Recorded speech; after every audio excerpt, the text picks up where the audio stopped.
This is Twit. I should warn everybody, you won't be able to get the Mini or Rosemary's iPhone 12 Pro Max until next month.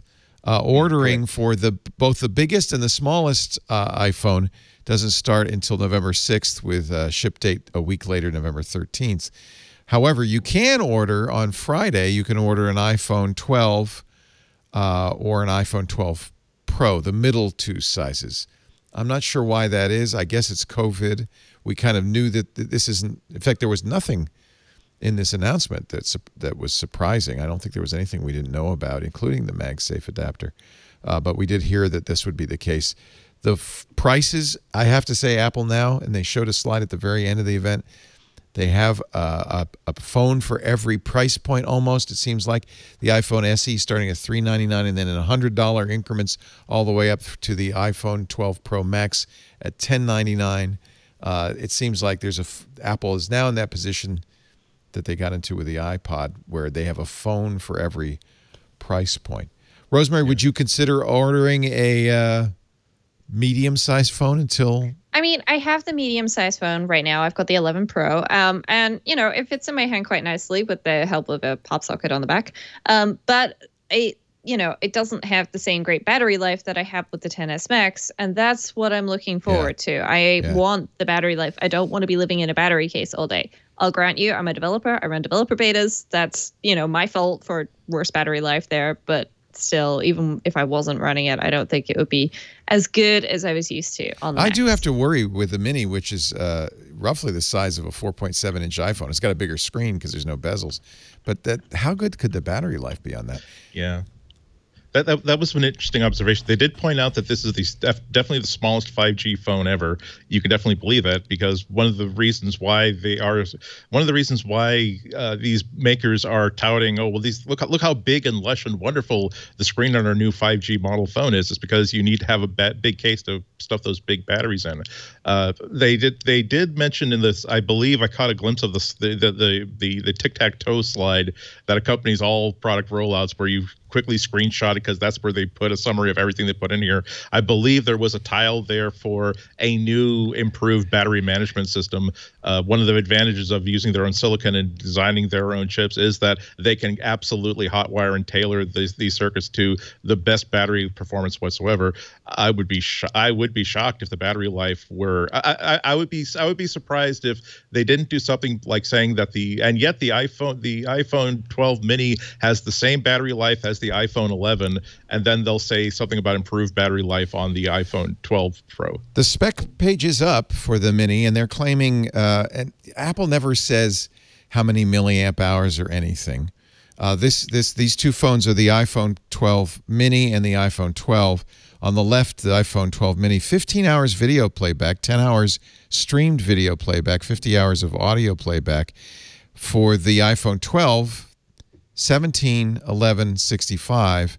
And I remember when I looked at the specs for the 12 Pro Max, it was some outlandish number. There's definitely, it was, I think, something like 20 hours of video playback. But even 15, I can't remember what they claim. This is the problem, is I can't compare, Apple to anything else. But my sense is that's roughly the same as the iPhone 11 playback time. That's pretty good. It seems like all-day battery life. And can I ask a question? Doc Rock. It's like we still slightly, okay, maybe I could be off base, so everyone in the chat, you can yell at me if I'm wrong. We still naturally knee-jerk to battery life, but I haven't had a battery life issue since iPhone 10. And I mean... No, you're right. Maybe my use case is different, but everyone would talk about this. It's not, it's automatic, but I assume... We're just afraid, right? Because if it had crappy battery life, that'd be a problem. I personally genuinely have an issue where I'm there mid-afternoon and my iPhone is running out of battery. And so that is genuinely an issue for me. But I will also grant you that I'm a power user. I'm not... a normal person. My parents certainly don't have this issue. They're running a 10 and a 10S. And they, my dad goes 2 days without charging his phone. So maybe they're abnormal users as well. But in my case, to compare, I definitely... The iPhone 12 Mini, as I said, 15 hours battery playback, 17 on the iPhone 11, 13 on the iPhone SE.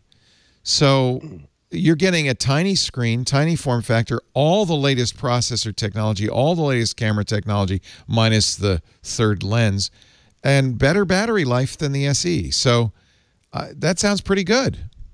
That sounds pretty good. Yeah. I think also one thing that's key to mention about battery, and I think a lot of people forget this, depending on your location, with your phone, the number one thing that eats your battery is the one thing that you kind of sort of straight up can't control. If your location requires your phone to constantly be reaching for towers because it can't find towers, or you're stuck in a triangulation spot where you're between the Venn diagram, you're like in between two towers, and it's vacillating between towers left and right or fore and aft, you will eat more battery, and that's sort of out of your control. Yeah. I don't think a lot of people realize that, and they go to, well, this app did this, or, you know, the new OS is jacking me, and it's like, no, bro, just pure science. You just happen to be in a wicked bad spot, you know? If you're going from the 11 Pro Max to the 12, Apple's claiming exactly the same battery. I'm seeing 20 hours, 12 hours, 80 hours, exactly the same battery. So you'll get roughly what you're getting. You know, these are meaningless numbers because, as you point out, Doc Rock, it depends on your signal. But you'll get roughly the same battery life on a Pro Max 12 than you would on 11. Yeah, I do think that Apple tends to pursue the exact same strategy with iPhone batteries as they do with Apple Watch batteries, where I think they believe that above a certain level of endurance, people aren't willing to trade off features or power. That if you could give them an Apple Watch that lasted for 5 days, a screen always on, they would love that. They would jump all over it. But if they said, oh, but to get that 5-day performance, we can't do always on EKG, we can't do always on heart rate monitoring. Right. We'll have to give you a dimmer screen. I don't think that most people would. I think that the majority of people are in the habit of just plugging in their phone at night or plugging it in when they wake up and they're doing their morning shower and seeing that an hour later it's fully topped off. So for most people, having to top it off overnight is not a big deal. Rosemary was absolutely said something I absolutely agreed with, that there's so many times in the before times. Almost every major phone that I have owned has been able to get me through a full days of work. However, there's also that 1 or 2 days a week when I'm spending the entire day in Boston, because going from like a meeting to a radio booth to now I'm going to be doing some work on the train. I'm going to be doing some work someplace else. And I will always have to top off my battery sometime around 2 or 3 in the afternoon. And I don't know that that's a solvable problem for Apple or anybody else. So at some point they're going to have to say, let's hold the line of expectations, which is definitely a full day, 2 days if you're not using it that often.